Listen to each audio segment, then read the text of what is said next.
Good evening, Bahamas. On the broadcast tonight. Police on an island-wide manhunt for the suspects behind 3 separate fatal shootings in 24 hours. Plus, thousands of dollars stolen through ATM fraud. Find out what you can do to protect yourself. And a local charity needs your help.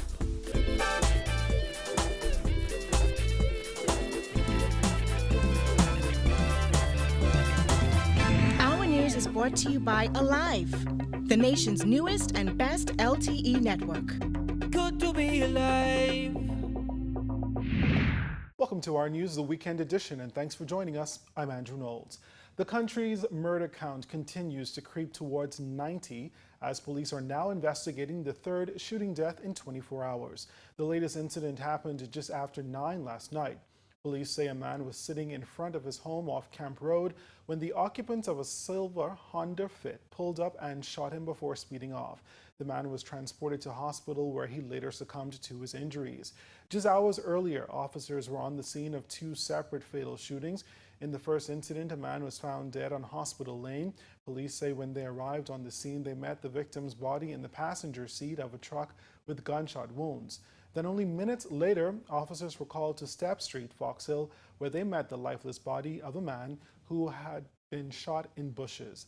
Now, police are on an island-wide manhunt for the suspects believed to be involved in each of these killings.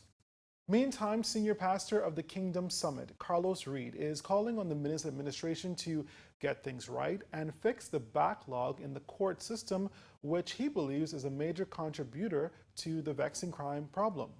We need to get some of these cases, these murder cases that's on our dockets. We need to get them clear. Right now, statistics show that we got about 200 cases of persons that are charged with murder. We got to find a way, how do we get rid of those cases? So what happens is that we don't have a lot of persons coming out on the street and having to get shoot down. We have to find a way that we are swift with justice, because somebody once said justice delayed is justice denied. According to Reed, having a Minister of National Security who once served as a top-ranking police officer is a huge bonus for the country because he knows the stats when it comes to repeat offenders being harmed while on bail. This is what swift justice is supposed to be doing. So I would call on the government of the Bahamas to be able to bring in some justices, bring in a whole heap of them. Let's clear these dockets, let's clear the case log. And so when a person is arrested, they know within 3 months if you're charged that you go into court. So there's no more need for bail. When these persons come out on the street and they've been allegedly charged or charged with allegedly murdering somebody, they got families out there. And as soon as they get killed because they allege to kill somebody else, you're bringing in a whole heap of other people into the game, so the game keep growing.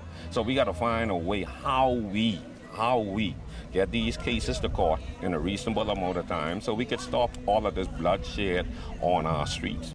With this year's murder count closing in on triple digits, Reed says enough is enough. We saw young people dying in our streets. And I believe that this ought to be the number one objective of this administration. The number one objective is us as a people, church, whatever agencies. This needs to be our number one objective. A lot of our black brothers getting shot down in our streets. I can't take this. Well, the threat of cybercrime is also real in the Bahamas, according to head of the Business Tech Crime Unit of the Royal Bahamas Police Force, Assistant Superintendent Deborah Thompson. We've seen within the last 2 to 3 years, we've seen a significant amount of complaints with credit card fraud, where individuals use their credit cards at service stations, restaurants. The commonality between those complaints is that service station restaurants, and when they check their account online, they saw where charges are being made to the account that they didn't authorize. And what we found from those complaints is that the individuals will skim their cards at the machine, at those establishments. A clone card is then made, and the fraudsters will go to places where they can buy high-value items like televisions, electronic items like phones, alcohol, beverages, something that they can turn over, ACs, air conditioning units, stuff that they can easily sell and turn over for a quick cash. Police have noticed an increase in ATM fraud, with criminals placing skimmers on automatic teller machines to access the private banking information of customers. That information is then placed on a blank card and used in another jurisdiction. Thompson said banks are now stepping up preventative measures. As the trends develop, they modify and they put the necessary measures in place to prevent their machines from being the target of such device. I know that some of the banks has skimming detectors so that it alerts them whenever someone tampers with the machine, and that's how they are able to tell us that individuals are back trying to install skimming devices. But what the fraudsters are doing is they look at the make and model of the machine, and then they look to see, because you would find that the devices are fitted for a particular machine. Thompson says when it comes to using your cards at various establishments, including restaurants, there are things you can do to protect yourself. Pay attention. Keep your card in view at all times. When you are at any service station, restaurant, keep your card in view. You're the one who take the card to the machine and let the employee swipe it, as opposed to giving it to them while you're at a restaurant or a service station and they walk out your view with it, because you don't know what they're doing when they're not in view with your card. And that's been a common an issue for us. Well, we'll take a break here, but still ahead tonight, a local judo club takes on international competition. That story and more when our news returns.